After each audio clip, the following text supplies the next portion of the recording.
Là, on attend de vous comme résultat former plutôt pour les secouristes et nous vous formons comme moniteurs et vous devez dans votre communauté ou dans votre localité former un groupe de secouristes pour pouvoir confirmer votre diplôme de moniteur de secourisme.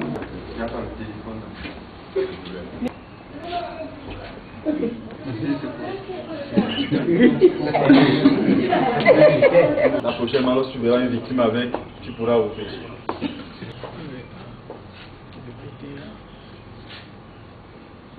S'il y a des secrets.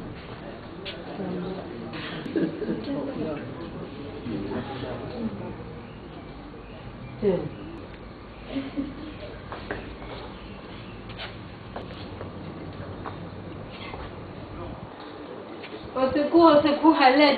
Donc, dès que vous terminez d'apprécier l'état de conscience de la victime, on vous a dit, soit vous criez à l'aide ou au secours, restez à quelqu'un. Et après avoir, il faut faire la libération de voies aériennes. Ça veut dire col, cravate, ceinture. Donc, il faut vous desserrer un bouton. Voilà, vous libérez les voies aériennes. Après, vous allez vous assurer et vous faites la BPTA. La bascule prudente, la tête en arrière, et vous ouvrez la bouche de la victime, il n'y a pas un corps étranger, et vous faites le joint pendant 10 minutes, en 10 secondes.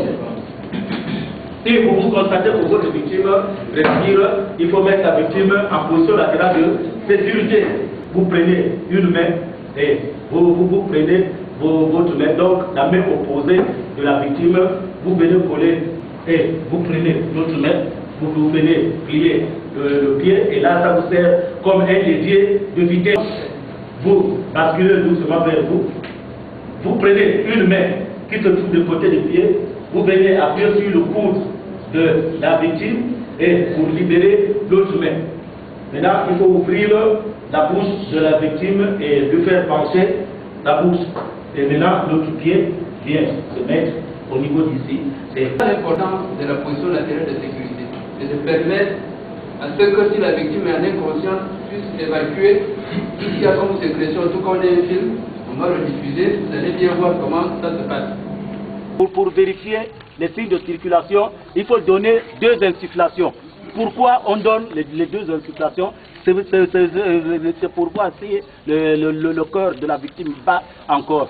Et si vous vous rendez compte qu'en donnant les 2 insufflations, la victime réagit, la victime bouge, il faut savoir que le cœur de la victime bat. Donc, comment est-ce que vous allez donner les 2 insufflations? Vous prenez une main, vous posez sur le front et vous basculez la tête de la victime, vous pincez le niveau du menton et les narines. Et un coude au sol. Pourquoi le coude au sol? C'est pour éviter que la victime, la tête de se rabatte. Il faut toujours bien tenir et vous ouvrez la bouche. Vous entourez totalement la bouche de la victime avec votre bouche et vous donnez les 2 insufflations qui sont claires.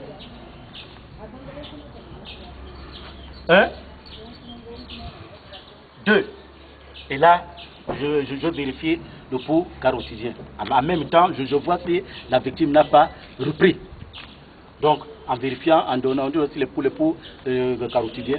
Et maintenant, là, je me suis rendu compte qu'il y a absence de la conscience, absence de la respiration, absence de la circulation. Là, on m'a dit de faire la réanimation cardio-pulmonaire. Comment est-ce que vous allez réaliser la réanimation cardio-pulmonaire? En dénudant complètement le thorax de la victime, et vous devrez déterminer la zone d'appui. Comment? Avec les doigts les plus longs de la pile, il y a un doigt que vous mettez au creux du cou et l'autre doigt vous mettez là où le col se croise au niveau du diaphragme et vous déterminez la zone d'appui. Vous enlevez une main qui se trouve au côté des pieds pour venir déterminer la zone d'appui et l'autre main vient se poser sur la première. Et vous exercez une compression, on a dit 15 compressions et 2 insufflations, vous faites un cycle en 1 minute. Les 15 compressions, si vous multipliez 15 compressions fois les 5 fois, vous allez trouver que vous êtes dans les normes sur la fréquence circulatoire. on a de la fréquence circulatoire d'un adulte au repos est de 50 à 80 pulsations par minute. Et si vous multipliez les 15 compressions et deux insufflations, vous allez trouver entre 60 et 75. Là, vous êtes dans les normes du battement du cœur. Et les deux insufflations, on a dit la victime, les fréquences respiratoires d'un adulte au repos varient entre de 15 à 20 mouvements par minute. Et si vous multipliez les deux insufflations, vous allez trouver que vous êtes dans les normes. Donc, vous déterminez la zone d'appui, vous prenez une main, vous prenez sur la première, et l'autre main, vous venez poser. Vous faites 15 compressions. Donc, 1 et 2 et 3 et 4 et 5 et 6 et 7 et 8 et 9 et 10 et 11 et 12 et 13, 14 et 15.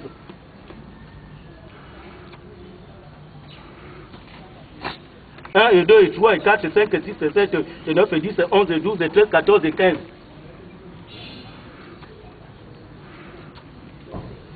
1 et 2 et 3 et 4 et 5 et 6 et 8 et 9 et 10 et 11 et 12 et 13, 14 et 15.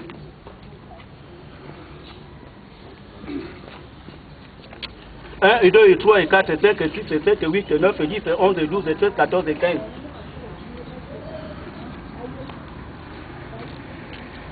1 et 2 et 3 et 4 et 5 et 6 et 7 et 8 et 9 et 10 et 11 et 12 et 13, 14 et 15. Au cas où les signes ne reprennent pas, je suis sûr que j'ai envoyé aller appeler les secours. Je vais attendre jusqu'à l'arrivée des secours. Pas à l'arrivée, mais au relais des secours. Parce que les secours peuvent arriver, vous entendez pim, pom, pim. Ah non, je vais laisser, ils sont déjà là. Non, c'est au relais des secours. Dès que le secours se met de l'autre côté, il vous dit bon, monsieur, quittez. Là, en ce moment, vous quittez.